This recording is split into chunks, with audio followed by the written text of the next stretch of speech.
which I thought, awesome, that's no problem, I can do that, you know. I can talk. Yeah. Like, earlier my dad made a comment about, please let someone else get a word in. You know, kind of thing. And then Mario said, hey, we wanted you to get him there without him knowing that he's getting this. And I was like, well, that might be a problem.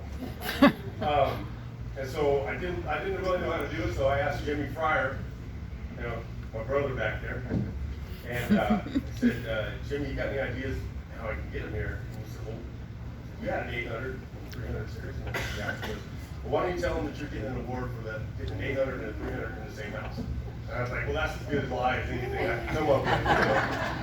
You know? And so I talked to Mario about it, and he's like, yeah, that's perfect, so we'll get him here.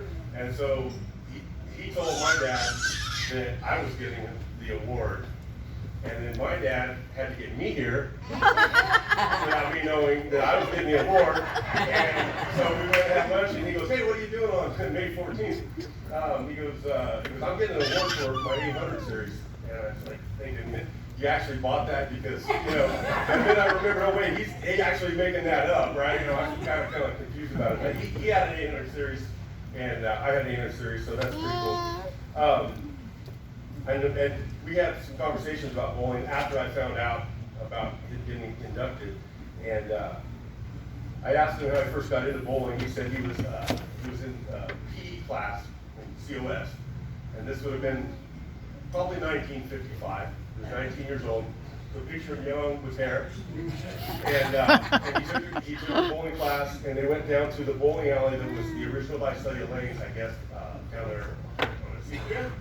And it was a nine alley house, and he went down there and bowled, did the PE class, and then Daryl Ruffner, Sr. asked him, was it right? Yeah. Right. Asked him to bowl for the scratch team that they had. You know, they had a cap on the team average they could have, and so my dad apparently sucked back then. They said, why don't you come bowl us because you got a low average. We knew he couldn't have 4 good bowlers, so they brought my dad in. And then,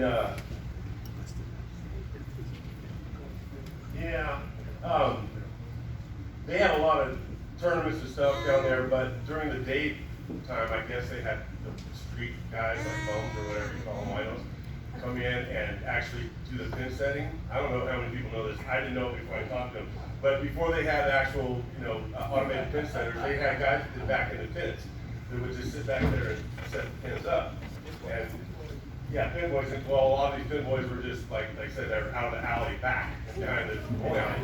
And so then when they had tournaments in the league, they would hire people to come in and set the pins, maybe high school kids or something like that. This is interesting stuff. I never knew. You never really think about it. We take it for granted that all this stuff's automated and real quick. They probably never asked for re-racks back then. Right?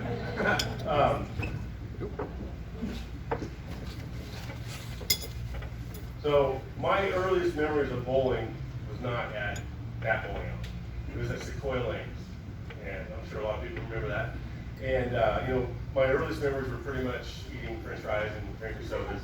Stuff. I was a little kid, so I kind of grew up in the bowling alley, too, like Patrick was saying, and I relate to all that. Then at about 8 years old, I started keeping score for his team, and this was back when it was just paper. They didn't have overheads or nothing, just on paper. And everybody's drinking, smoking cigarettes in there, and I'm 8 years old, and I'm at the 9 o'clock league because this is back when they actually had enough people they could do early and a late league. And so 8 years old, I'm keeping score, making good money actually. They gave me tips, and I was enjoying it. And I'm sure my dad was proud because I keep score at 8 years old. So I'm sure there was a little thing probably didn't know how to do that back then. Yeah, no, sure. Well, yeah, a lot of people just rely on that, the scorekeeping machine there. And so he said his first ball was a Manhattan. I believe it was like an old broken ball. Right? Yeah, but the only ball that I really remember back then was he had a Columbia 300 yellow dot, an old working ball. And I think that's the one you bowled your 800 series with Larry. What was the series number? Yeah, the 300. Yeah, what was the series number on Oh, yeah, no, it said Ron on there, that's all I really remember. Oh, really? Yeah.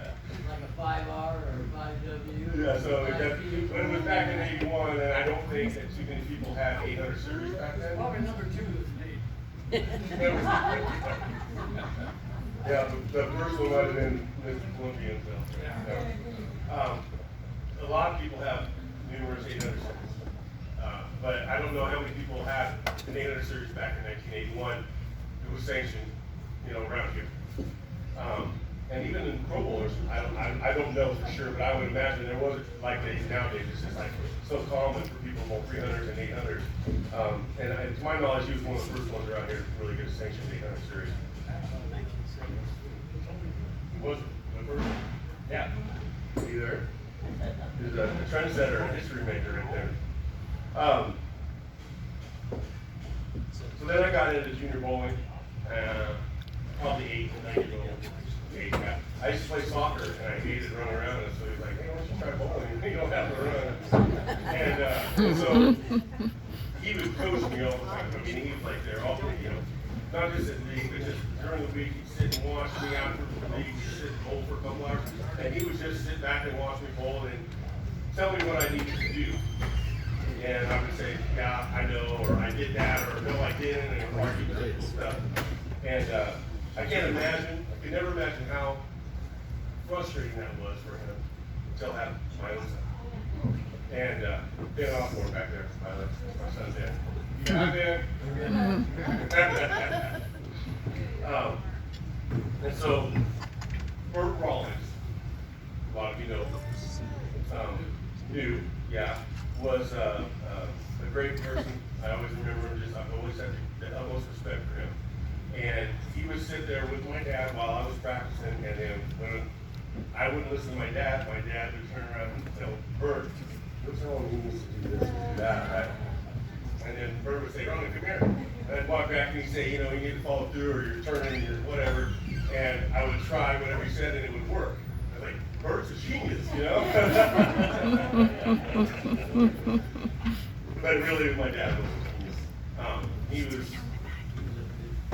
He still is the best coach that I've ever known. Always was, always has been, and always will be.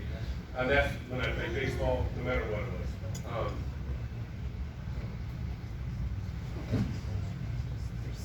I will try to keep this under an hour. So throughout all the years, decades that my dad has bowled, he's had many teammates and made countless friends. And at one point, we had a team that put together with all lefties. And it was Lloyd Trout, Herb Richmond, Jim Wood, and my dad. And I just thought about this when I was writing this. I don't know what the team name was, but I always thought maybe with you, your sense of humor would be something like the Right Minds, or something like that. Because he always used to say the lefties are the only ones in their right mind. Yes, right. He never bowled 300, but he had a 290 with his high game, and he bowled a spare and then 11 in a row. And then the next game, he started off with 3 in a row, so technically he had 14 in a row. So that's a 300 game, right? It's just kind of carrying it over like that. Yeah. And I always think that, whenever we always see someone get a spare and then 11 in a row, you think it just took the pressure off right away. That's all you're doing, is just getting it out of the way. I think my dad is being inducted tonight, not only because he is an avid bowler and has been for so long as probably anybody here can remember. Back with 67 years? 65? 55? And you're 86, yeah. See, you can do math. That's why I was a scorekeeper. 67 years. That's a long time to be bowling, right? And it's not like he started and stopped and did all that. I used to bowl and I quit and I got back into it. He's been going and going and going, and 2 hip replacements, and then nothing stops this guy. He's a machine.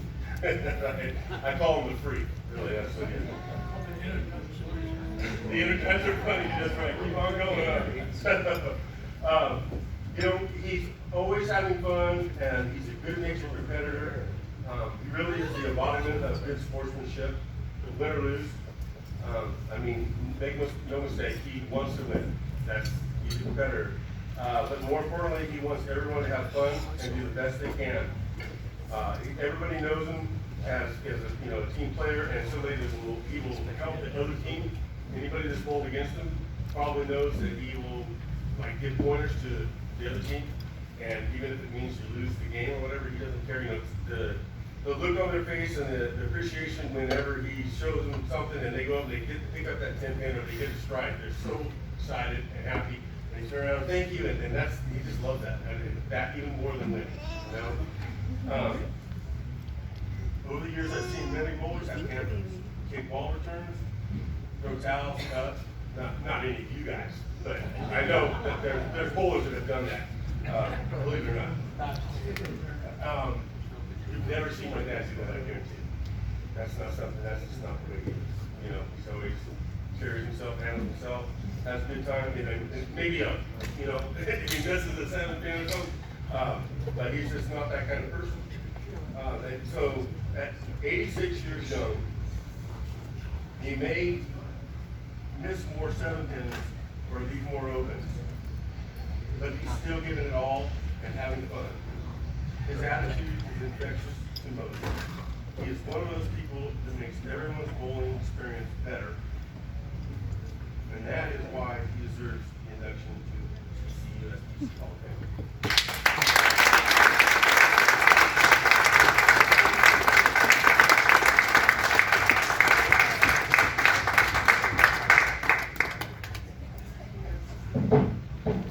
Thank you, Junior. Appreciate that. Yeah, you used to be a little Ronnie, but now I'm a little Ronnie. So. Now, this is a real surprise to me. I got here under false pretenses, but I thought I was doing the false pretenses with him, so it worked out pretty well.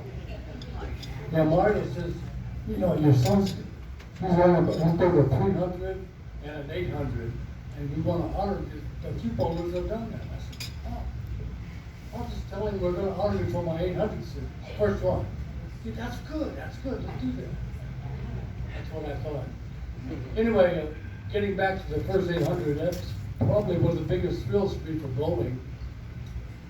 The Village Bowl in Tulare, which is no longer existed, but it was the 9 o'clock league over there, and we had a really good team, and we were bowling the position round for first place. And I started my warm-up shots when I practiced, couldn't hit the head pin with the darn all 5 shots. I thought, oh my God, this is going to be terrible. So then we started, and strike, and just kept going. But anybody that took a board with me knows that I don't really pay that much attention to the score or who wins or loses. I'm having fun. I'm teasing the guys, and somebody makes a good shot. I say, hey, I'm going to shoot. Nice going, nice pickup. So anyway, I didn't pay that much attention. And so they got down to the last game, and towards the end, and I looked down, and nobody's bowling. God, go back here, for God's sake, what's going on? Well, I knew I had a good series, but I never even thought about 800 because my average is like 183, never came close. And so when I got 802, the place just broke down. It was so much fun. And I just never thought about that, and I've thought about it for years and years. It's really fun. And so I want to thank everybody for coming out tonight, and I'm really thrilled, and I want to thank you very much.